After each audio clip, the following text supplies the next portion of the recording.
నలుదిక్కుల సముద్రం, ఒంటరి ద్వీపం, ఆకలి దప్పికలతో అలసిన నీ రూపం.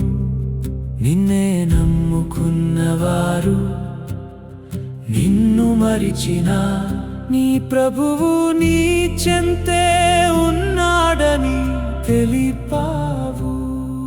క్రిమియా చెరసాలలో కృషించిన దేహం, క్రీస్తు మహిమకై అర్పించిన యజ్ఞం.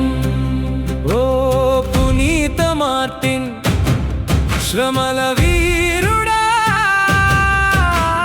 విశ్వాస దీపాన్ని వెలిగించిన జ్యోతివి.